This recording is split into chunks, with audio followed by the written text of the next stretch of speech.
ಮೇಲೆ ಒರೆಸಬೇಕು. ನನ್ ಬೈಕ್ ಎಲ್ಲಿ? ಅಮ್ಮವರು ಕೊಡ್ಬೇಡ ಅಂತ ಹೇಳಿದಾರೆ. ಯಾಕೆ? ನಂಗೆ ಗೊತ್ತು. ಅರೆ ನಾನ್ ರೈಲ್ವೆ ಸ್ಟೇಷನ್ ಹೋಗ್ಬೇಕು. ಹೋಗಿ ಹಂಗೆ ನಡ್ಕೊಂಡೋಗಿ. ಟೆನಿಸು ಅಮ್ಮವ್ರ ಹತ್ರ ಯಾಗಾದ್ರೆ ಮಾಡ್ಕಿ ತಗೊಂಬ. ನಾನ್ ನಿನ್ಗೆ ಎಂಟೈರಿರೋ ಕಾರ್ ತೋರಿಸ್ತೀನಿ. ಎಂಟೈರಿಂದ? ಹಂಗಾದ್ರೆ ಅಮ್ಮವ್ರ ಕೀ ಕೂಡ ಕೇಳಿದ್ದಾರೆ. ಇಟ್ಕೊಂಡೇ ನಾಟಕ ಮಾಡ್ತೀಯಾ? ಎಂಟೈರಿಂದು ಕಾರ್ ತೋರಿಸ್ತೀನಿ ಅಂತಂದ್ರಿ. ತೋರಿಸ್ಲೇಬೇಕಾ? ತೋರಿಸ್ತಿದ್ರೆ ಕೀ ವಾಪಸ್ ಕೊಡಿ. ಅಮ್ಮವ್ರು ಕೊಡ್ಬೇಡ ಅಂತ ಹೇಳಿದ್ದಾರೆ. ಸರಿ ತೋರಿಸ್ತೀನಿ ಬಿಡು. ಬಿಟ್ಟೆ. ಬಾಯ್ಲಿ. ಇದೆಷ್ಟು? 1 2. ಬಾಯ್ಲಿ. ಇದೆಷ್ಟು?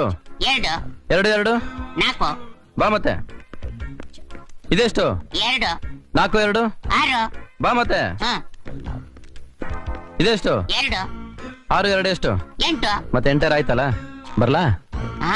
ಹೌದಲ್ಲ, ನಂಗೆ ಗೊತ್ತೇ ಇರ್ಲಿಲ್ಲ. ಎಲ್ರಿಗೂ ಹೇಳೋದು ಒಳ್ಳೇದು.